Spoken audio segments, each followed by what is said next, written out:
Hello, my student friends. I am Datta Baburao Hapse, Principal, Maharashtra Computer Typing and Shorthand Institute, Sonai, giving you dictation. Yes, ready? English shorthand 100 words per minute. Start. Para. The main purpose of the United Nations is to build up a world without war, a world based on the cooperation of nations, peoples. It is merely a world where war is kept in check by a balancing of armed forces. It is much deeper than that. It is a world from which the major causes of war have been removed and social structures built up which further peaceful cooperation within a nation as well as between nations. In the preamble of the Constitution of the UNESCO, it is stated that war begins in the minds of men.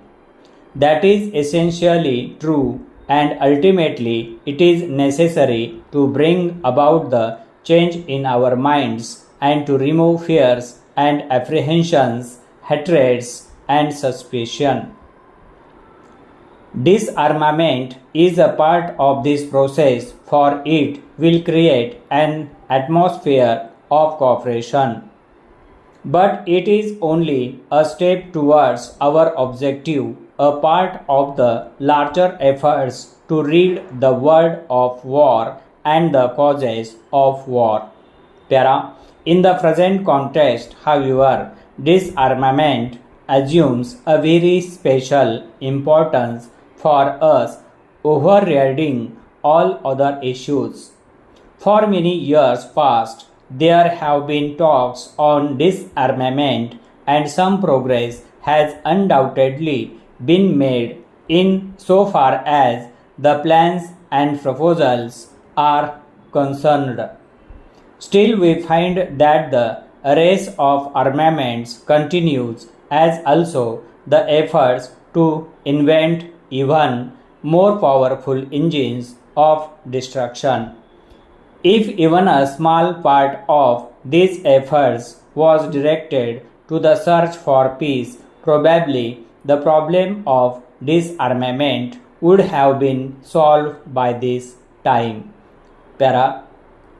Apart from the moral imperative of peace, every practical consideration leads us to that conclusion. For as everyone knows, the choice today in this nuclear age is one of utter annihilation and destruction of civilization, or of some way to have peaceful coexistence between nations. There is no middle way. If war is an abomination and an ultimate crime which has to be avoided, we must fashion our minds and policies accordingly. There may be risks, but the greatest risk is to allow the present dangerous drift to continue. In order to achieve peace, we have to develop a climate of peace and tolerance, and to avoid speech and action which tend to increase fear and hatred, and at the present it may not be possible to reach full disarmament in one step. Through every step would be conditioned to that end.